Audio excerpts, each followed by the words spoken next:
Imagine kung may buhay ang isang bodega. Nahihirapan siya kapag sobrang init. Parang naluluto ang loob niya. At kapag sobrang ulan at hangin, nababasa naman siya.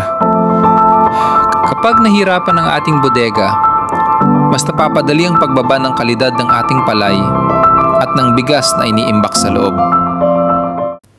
Kaya gumawa tayo ng solusyon para mabawasan ang nararamdaman ng ating bodega.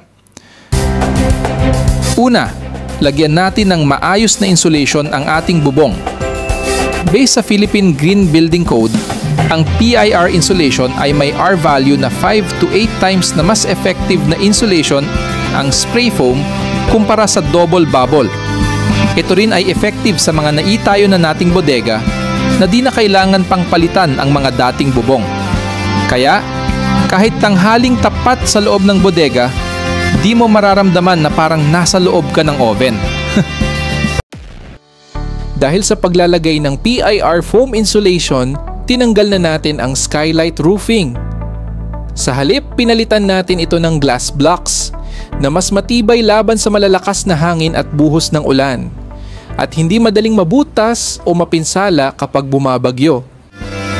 Pangalawa, para mas makahinga ang ating bodega, lagyan natin ng bintana o ang tinatawag natin na dampers.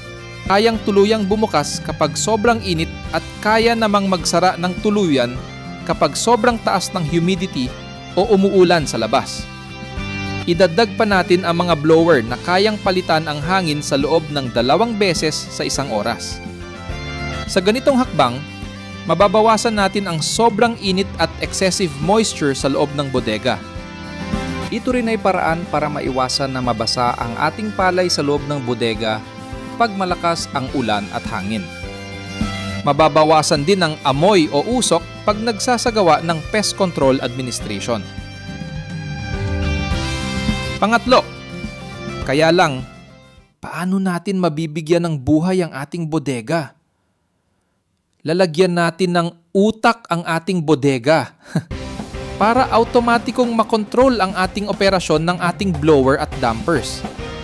Sa pamamagitan ng direct digital controllers, temperature sensors, humidity sensors, door sensors at rain sensors, malalaman ng bodega kung kailan dapat tatakbo ang blowers at kung kailan dapat bumukas ang dampers. Sabi nga sa kasabihan, you cannot improve what you cannot measure. Dahil sa data logging ability ng ating bodega, malalaman natin kung gumaganda ba o pumapangit ang sitwasyon sa loob. Sa data rin makikita kung may tuulo o seepage o anuman na irregularidad na reading para makagawa tayo ng aksyon at maiwasan ang pagbaba ng kalidad ng mga iniimbak natin. Sa ating data-driven approach, mas magiging objective ang ating gagawin para ma-maintain ang kondisyon ng ating mga palay at bigas. Pang-apat, dahil sa mga nadagdag nating mga blowers at dampers, tataas ang konsumo ng ating bodega. Para mabawasan ang dagdag na bayarin sa kuryente at para mabawasan ang negatibong epekto sa kalikasan, naglagay tayo ng 16 na kilowatt na solar panels. Di na tayo mangangamba na kahit mag-brownout ay makakahinga at safe pa rin ang ating bodega.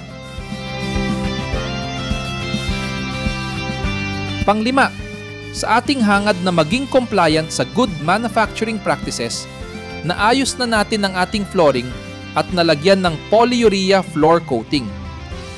Ang polyurea floor coating ay abrasive, impact at chemical resistant. Subok na namin na kaya ang gulong ng mechanical platform scale at ang bigat ng kamada. Di na rin maipon ang dumi sa kanto ng bodega dahil sa floor-to-wall coving natin.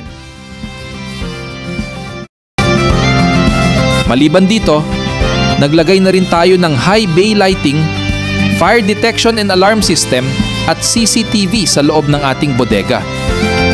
Mas naipapaabot na rin natin sa publiko ang presyo ng pagbili ng palay sa pamamagitan ng ating price board.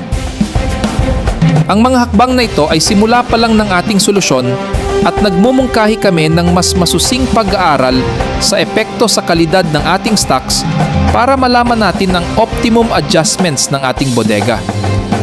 Ito ay bilang aming suporta sa modernisasyon ng NFA at para mas makatulong tayo sa ating taumbayan. Malaki natin sa mundo at ipamalas ang bagong Pilipino at bagong Pilipinas.